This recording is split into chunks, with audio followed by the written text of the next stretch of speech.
गेली 10-12 वर्ष हे कचऱ्यात असलेले मैदान आम्ही साफ करून त्याच्यामध्ये लाल माती टाकून विशेष कष्ट घेऊन ते खेळण्यायोग्य बनवलं। मी आता तुम्हाला इथनं उठल्यानंतर पिचेस पण दाखवीन। इथे 4-5 पिचेस आहेत प्रॅक्टिसच्या। इथे पावसाळ्यासाठी सोय म्हणून कॉन्क्रीटच्या पिचेस आहेत। इथे टर्फ आहे आणि आज तुम्ही बघताय तिथे मॅच पण चालू आहे।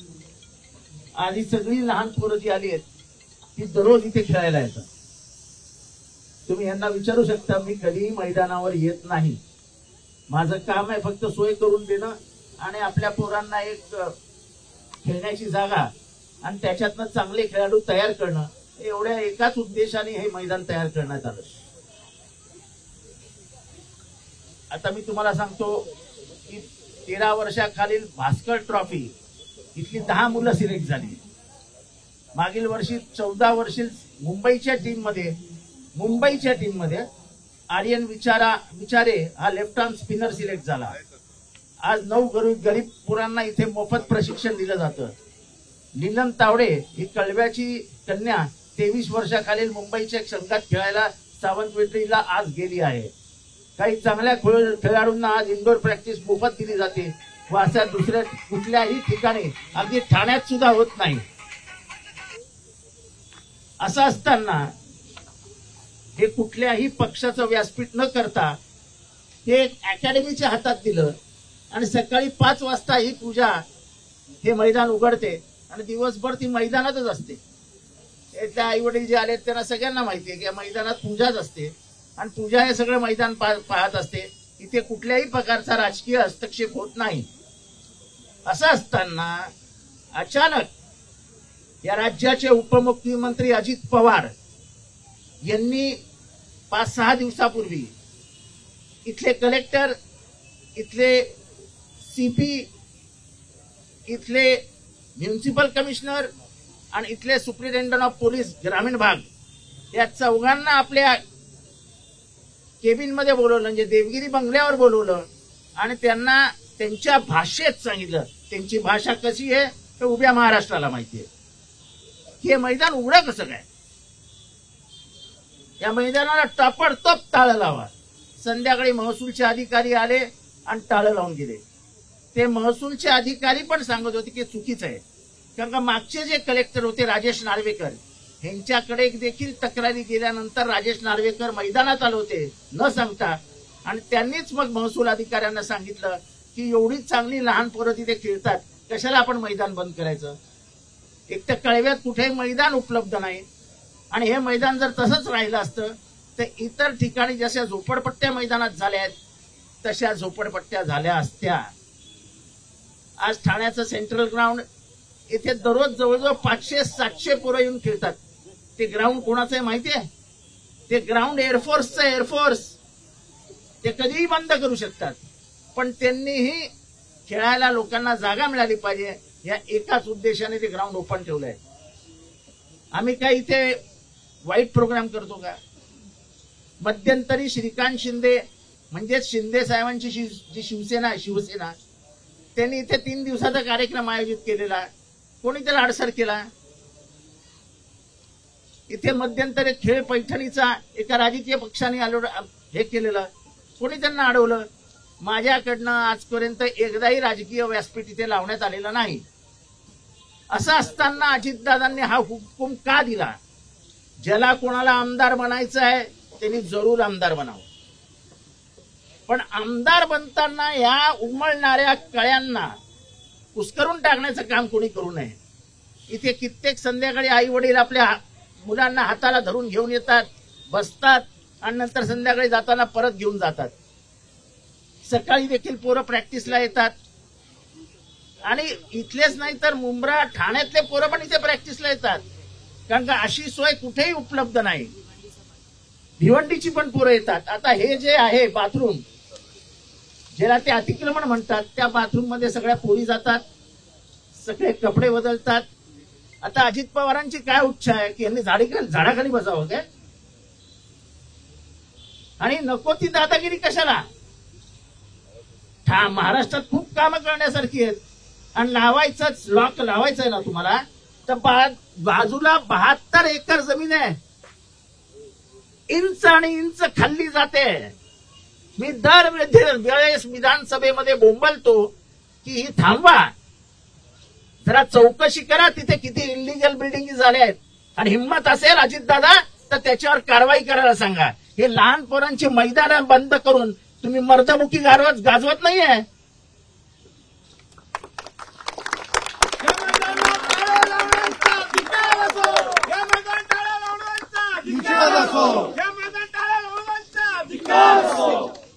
त्यामुळे मी आज ही पत्रकार परिषद त्याच्यासाठीच आयोजित केली होती की अजितदादा महाराष्ट्राचं राजकारण करताय. आपण नेहमी सांगता मी विकासाचं राजकारण करतो, मी बाकी काहीच करत नाही. मग या पोरांचा विकास होऊ नये असं आपल्याला वाटतं का? ज्यांच्या आई वडिलांना पोरांना आझाद मैदान, क्रॉस मैदान इथे घेऊन जाता येत नाही, सकाळी उठून जाता येत नाही. इथे एमसीए सिलेक्शन होतं, कालांतराने एमसीएचा सगळा कॅम्प आम्ही इथे आणणार होतो. हे सगळी बोलणी चालू असतानाच एक महसूलचा अधिकारी येतो पैठणकर नावाचा, आणि ते सांगतो मी लॉक लावणार. त्या पैठणकरला लहान पोरी नाहीत का? तो सुद्धा 18 वर्षाच्या पोराला एकदमच जन्म देऊन टाकला त्यांनी सुद्धा. तेव्हा हे संगनमताने झालेलं आहे. पण या ठिकाणी मी अजितदादांना सांगू इच्छितो की हा प्रकार करून तुम्ही कळव्याच्या जनतेच्या मनातनं उतरला आहात. मस्त कळव्याची पोरं इथे खेळायला येतात. आता तिथे मॅच चालू आहे. ती कोणाची मॅच आहे? संत निरंकारी बाबा आश्रमाची मॅच आहे. संत निरंकारी बाबा आश्रमाचे कळव्यात 1000 सदस्य आहेत, 1000 सदस्य. त्याला विचारा कोणी त्यांना अडवलं का? अरे ज्या मैदानांना लॉक लावायचं तिथे लॉक लावा ना. तुम्ही नशीबवान आहात की तुमच्या इथे एक स्टेडियम बनलं शरद पवारांच्या आशीर्वादामुळे, त्याला मान्यता मिळाली. पण तुमच्याकडे बारामतीमध्ये सगळीकडे सुंदर सुंदर सगळं करायचं, आणि इथे आम्ही आमच्या मेहनतीने करतो ते तिथे लॉक लावायला सांगायचं. अजित दादा हे धंदे बंद करा. तुम्हाला मला पाडायचंय, निवडणुकीत मला हरवायचंय, मला माहिती आहे. पण ही पद्धत नाही हरवायची, आणि अशा पद्धतीने तर तुम्ही हरवूच शकत नाही. आजच तुमचा जो कोणी उमेदवार असेल तो, आणि तुम्ही कळव्यातल्या लोकांच्या मनातनं पडले आहात. इथे सगळी मराठी माणसं आहेत, मध्यमवर्गीय मराठी माणसं आहेत. त्यांची देखभाल करणं हे आमदार म्हणून माझं कर्तव्य आहे. मी त्यांचा पालकत्व स्वीकारलेलं आहे. आणि तुम्ही कोणाचं तरी ऐकता, सकाळी 7:30 वाजता अधिकाऱ्यांना बोलवता, संध्याकाळपर्यंत मला बंद पाहिजे. हे काय आहे? अजितदादा असं छोट्या राजकारणात पडू नका. तुम्ही फार मुख्यमंत्री होण्याची ताकद असलेले नेते आहात. तुम्ही नेते आहात हे मी मान्य करतो. पण तुमच्या नेतृत्वातल्या उणीवा तुम्ही अशा जाहीररित्या दाखवू नका. पटकन कोणाचा तरी कानात बोलला म्हणून ऐकू नका.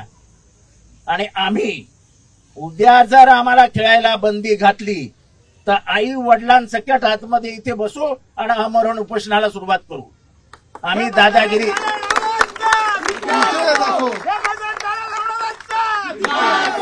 आम्हाला हलक्यात घेऊ नका.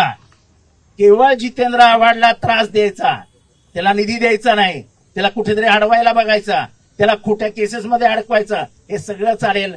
पण ह्या लहान पोरांचा खेळ मी कधीच बंद होऊ देणार नाही. आणि याच्यात कळवा माझ्या बरोबर आहे.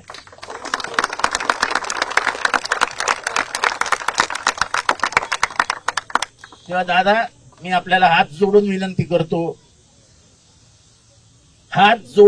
करतो, आजच्या छोट्या मोठ्या राजकारणात आपण अडकू नका. आपली याच्यातनं नाहक बदनामी होते. मला वाईट वाटतं. मी तुमच्या बरोबर काही दिवस काढलेत, काही वर्ष काढलेत.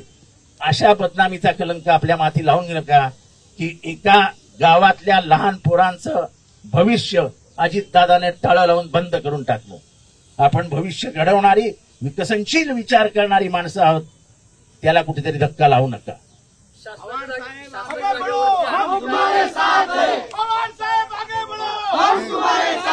शासनाच्या जागेवरती आणखी काही टर्फ आहे तिथे पैसे देखील घेतले जातात, मात्र त्यावर कारवाई नाही नाही, असं आहे की कित्येक ठिकाणी टर्फ चालू आहे, रात्री बेरात्रीपर्यंत चालू असतं, तिथे भाडं घेतलं झालं. मला त्याच्याबद्दल काहीच म्हणायचं नाही, लोक करतायत करू द्या, मी कधीच कोणाबद्दल आक्षेप घेत नाही. पण इथे जिथे मी मैदान तयार करून घेतलंय, इथे खड्डा होता, त्या खड्ड्यामध्ये कचरा होता. 10 फूट मैदानात आम्ही माती भरली, लाल माती भरली, स्वतःच्या खिशातनं भरली. आज जवळजवळ 1.5 ते 2 लाख रुपये महिन्याला आमचे जातात. आम्ही कोणाकडनं वसुली करत नाही. कुठल्याही इथे उभे असलेल्या पेरेंट्सनी कधी तक्रार करावी की त्यांच्या पोराला फी नाही दिली म्हणून खेळू नाही दिलं, झालंय असं कधी?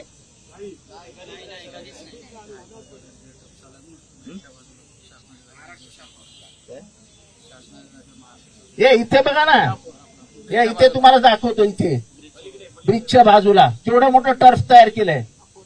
1500 रुपये रात्रीचे घेतात. कोणाच्या जागेवर आहे? कोणाच्या जागेवर आहे? आमची त्याच्याबद्दलही तक्रार नाही. ज्याला कमवायचंय कमवू द्या, काय करतोय ते करू द्या. पण हे जे काही केलं हे माणुसकीला धरून नाही. दादा, तुम्हालाही पोरं आहेत, 2 पोरं आहेत, तेही कधीतरी मैदानात खेळली असतील, त्यांनी लहानपणी क्रिकेटचा शौक बाळगला असेल. तुम्ही कमीत कमी मोठेपणा दाखवून याच्या पुढे आपण कलेक्टरला फोन करणार नाही, म्युन्सिपल कॉर्पोरेशनला फोन करणार नाही आणि उगाच या तुमच्या उमेदवारांच्या बालिश कृत्याला बळी पडणार नाही, एवढी आपल्याला विनंती करतो. आणि कळवा, हे फार समजूतदार मध्यमवर्गीय लोकांचं क्षेत्र आहे. इथे मध्यमवर्गीय माणसं, मराठी माणसं राहतात. त्या मराठी माणसांच्या मनातनं कायमचं उतराल असं कृत्य कृपया करू नका. कारण का ही सगळी मध्यमवर्गीय माणसं ही मूळ इथली नाही आहेत. हे कोणी साताऱ्याचे आहेत, कोणी सांगलीचे आहेत, कोणी पुण्याचे आहेत, कोणी कोकणातले आहेत, कोणी विदर्भातले आहेत, कोणी मराठवाड्यातले आहेत. हे आपल्याला घडलेलं सगळं हे त्या प्रांतात जाणार आहे. ही लोक जाऊन सांगणार, अरे ते अजितदादा कसे आहेत यार, आमच्या पोरांचा खेळच बंद करून टाकला.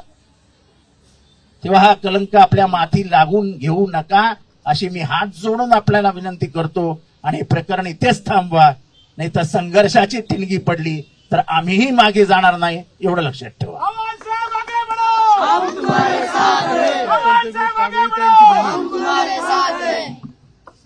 सातत्याने तुम्हाला लक्ष केलं जाते, विधानसभा निवडणुकीच्या माध्यमातून तुम्हाला कुठून त्रास देण्यासाठी हे सगळे प्रकार. नाही, मला त्रास द्यायचा तो द्या, पण लहान पोरांचा खेळ कशाला बंद करता? उन्हाळ्याची सुट्टी आली आहे, उन्हाळ्याच्या सुट्टीत पोरांनी करायचं काय? आणि माझं नेहमी म्हणणं असतं, पोरगा जोपर्यंत पडत नाही, पोराला जोपर्यंत ढोपराला आणि गुडघ्याला खर्चटत नाही तोपर्यंत वाढतच नाही. तो पडला पाहिजे, त्याच्या अंगाला माती लागली पाहिजे. जे आपण लहानपणी अनुभवलेलं आहे त्यांच्यापासून ह्या पोरांना का वंचित ठेवायचं? हे अतिशय म्हणजे छोट्या मनाची कामं आहे ती. आणि अजितदादा मोठ्या मनाचा माणूस आहे असं ते सांगतात. मी विकासाचाच बोलतो, विकासाशिवाय काहीच बोलत नाही असं ते नेहमी सांगतात. मग या पोरांचा विकास थांबवण्याचा अधिकार कोणी दिला तुम्हाला? आणि तुमच्या नावावर 7/12 आहे का? हे अनेक वर्ष उघड्या पडलेल्या जमिनी आहेत. 108 एकर जमीन होती त्या साईडला, 108. आज फक्त 72 एकर जमीन उरलेली आहे. आणि लक्ष नाही दिलं तर पुढच्या काही वर्षामध्ये फक्त ती 40 वर येईल. जरा तिथे लक्ष द्या ना. सांगा ना, मी कळव्यासाठी मी एखादा IT पार्क आणून देतो, मी एखादं खेळाचं मैदान मोठं उपलब्ध करून देतो, जिल्हा क्रीडा संकुल करून देतो, असं काहीतरी सांगा. ग्राउंड बंद करण्यापेक्षा कळव्याला काहीतरी देतो ही तुमच्याकडनं अपेक्षा आहे. आणि असं जर करायचं असतं तर हा अधिकार मुख्यमंत्र्यांना होता. मुख्यमंत्री आमच्या जिल्ह्यातले आहेत, पण मुख्यमंत्र्यांनी कार्यक्रम घेतला, त्यांच्या मुलांनी कार्यक्रम घेतला, पण ह्या मैदानाकडे तिरक्या नजरेने बघितलं नाही. याच्याबद्दल मी मुख्यमंत्र्यांचं अभिनंदन करतो, त्यांच्या मुलाचंही अभिनंदन करतो की ग्राउंड बंद करा हा आदेश त्यांनी दिलेला नाही. मी स्वतः त्यांना दूरध्वनीवरनं विचारलं की असं का करता? ते म्हणाले, हे ग्राउंड मी नाही का बंद करत, मला काय करायचं बोलतो, लहान पोरं खेळतात, खेळू द्या ना त्यांना. हे फक्त आणि फक्त माझ्या रागापोटी आणि इथल्या चमच्यांपोटी हे काम अजितदादांनी केलंय. आणि मी अजितदादांना सरळ सांगू इच्छितो की लहान पोरांच्या आयुष्याशी खेळू नका. त्यांचे शाप हे फार वाईट असतात, कारण का ते फार इनोसंट मुलं आहेत. त्यांच्या मनात त्यांना काहीच नाही, माहित नाही. पण उद्या इथले दरवाजे बंद केले तर ते रस्त्यावर उभे राहतील. अरे दरवाजा का बंद झाला, आपल्याला का घेत नाही आतमध्ये? आणि तेव्हा जे त्यांच्या मनात येईल ना, ते सगळं तुमच्या विरोधात असेल. तेव्हा हे तुमच्या बालिश उमेदवारांच्या नादाला लागून जे उभ्या आयुष्यात निवडून येऊ शकत नाही, तुम्ही असलं काही कृत्य करायला जाऊ नका. आज ही बातमी अख्ख्या कळव्यात पसरेल आणि विचार करा, कळव्यात चर्चा करा. सर, एकीकडे शरद पवार नंतर बारामतीमध्ये सातबारा आपल्या नावाचं असं जाहीर प्रत्येक सभेमध्ये सांगतात. आता कुठे सातबारा ठाण्यामध्ये देखील दादांचं आहे. नाही कसं आहे, अख्ख्या महाराष्ट्राचा सातबारा तुम्ही तुमच्या नावावर करा, आमच्या बापाचं काहीच जात नाही. पण पोरांचं आयुष्य खराब करू नका. आणि मी बारामतीचा विषय इथे काढणार नाही. मला त्याबद्दल काही बोलायचं, मला राजकारण बोलायचंच नाही, कारण का या मैदानात मी कधी राजकारण आणलेलं नाही. राजकारणावर बोलायचं तर थोड्या ऑफिसला जाऊया, मग तिथे राजकारणावर बोला. या इथे मी ग्राउंड बद्दल बोलायला आलोय आणि मी ग्राउंड बद्दलच बोलणार. आणि मी सगळ्या अधिकाऱ्यांना देखील सांगू इच्छितो की अजिबात मस्ती करायला इथे येऊ नका. ही उद्या पोरं जर जाऊन जिल्हाधिकारी कार्यालयात बसली आणि एवढे आई वडील आलेले आहेत, याचा अर्थ आई वडिलांचं समर्थन आहे. एवढ्या उन्हात ते पोरांना घेऊन आलेत, त्या सगळ्या आई वडिलांचं समर्थन आहे. जेवढे आई वडील आलेत त्यांनी हात वरती करा बरं. हे घ्या. एक चांगलं काम होत असताना आपण त्याच्यामध्ये काहीतरी कडू टाकावं, दुधामध्ये मीठ टाकावं, असं काही करू नका. अजितदादा, तुमच्याकडनं या अपेक्षा नाहीत. मुख्यमंत्री नेहमी सांगितलं सर्वसामान्यांचं सरकार आहे. का वाटतं सर्वसामान्य सरकार लहान मुलांना? नाही, ह्याच्यात मुख्यमंत्र्यांचा काही दोष आहे असं माझं म्हणणं नाही. पण मुख्यमंत्र्यांनी हस्तक्षेप करावा आणि हस्तक्षेप करून कलेक्टरला सांगावं ह्या टाळेबिळा लावू नका. आणि मी आज मागणी करतो, हे ग्राउंड तुम्ही एमसीला द्या. एमसीए 30 वर्ष हे ग्राउंड स्वतःच्या खर्चाने व्यवस्थित ठेवेल. इथे क्रिकेट अकॅडमी देईल, इथे प्रॅक्टिस घेईल आणि इथे सिलेक्शन युनिट पण बनवेल. आपल्याकडे ग्राउंड आहे ना, इथे काही बनणार नाहीये, मग द्या एमसीएला. मुंबई क्रिकेट असोसिएशन कडनं सगळ्या मंजुऱ्या आणण्याची जबाबदारी मी घेतो. हे मुख्यमंत्र्यांनी करावं, मला त्यांच्याकडनं अपेक्षा आहेत.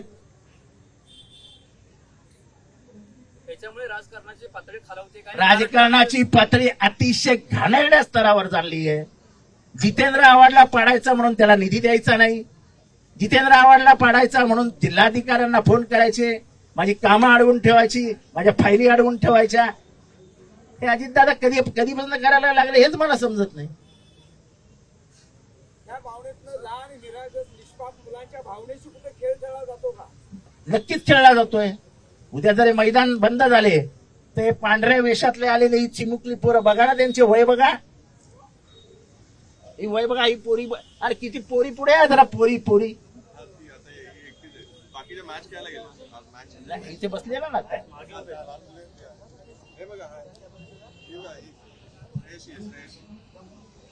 उमलतं नेतृत्व, या देशाचं भविष्य, तरुण पिढी असं बोललं जातं, इथंच मात्र तरुणांना कीळ बसते. नाही, आता मला त्याच्याबद्दल काय बोलायचं ना, उमलतं नेतृत्व वगैरे. एक पोरांची हौस असते संध्याकाळी जाऊन खेळण्याची. इथे कबड्डी खेळली जाते, इथे व्हॉलीबॉल खेळलं जातं. इथे कोकणातल्या किती गाव रे, 15 गावांची क्रिकेट स्पर्धा भरते. त्या 15 गावातले लोक इथे येतात, मटण वडे खातात इथे बसून, म्हणजे एवढा आनंद लुटत असतात. आणि आपण त्यांच्याकडनं एकही म्हणजे माझा पैसे घेण्याचा अधिकारच नाही, पण मी माझ्या घरातले पैसे टाकतो ग्राउंड मेंटेन करायला. मी कोणाकडनं भीक मागायला जात नाही. मी माझ्या घरातनं पैसे लावलेत सगळीकडे. मी तुम्हाला दाखवतो, चला कसे पिचेस तयार झालेत. सर, हा जो कळवा परिसर आहे, हा मतदारसंघ लोकसभेमध्ये मुख्यमंत्र्यांचे चिरंजीव श्रीकांत शिंदे यांच्या मतदारसंघात आहे. एक प्रकारे अजित पवारांनी त्यांनाच कुठेतरी कोंडीत पकडण्याचा प्रयत्न केला. अजित पवार श्रीकांत शिंदेला पाडण्याचं काम करतायत. ही मतं युतीच्या विरोधात जाणारी आहेत या एका कारणामुळे. कल्याणला यायचं आणि बोलायचं ठाण्यात गुंडगिरी वाढली आहे. हे कोणाच्यावर बोलले? ते मुख्यमंत्र्यावर.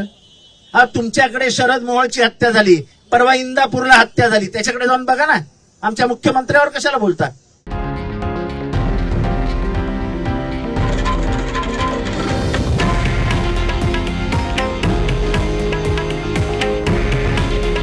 हे आहे देशातील नंबर 1 न्यूज नेटवर्क आणि आपण पाहत आहात TV9 मराठी. काळजी तुमची, हित महाराष्ट्राचं.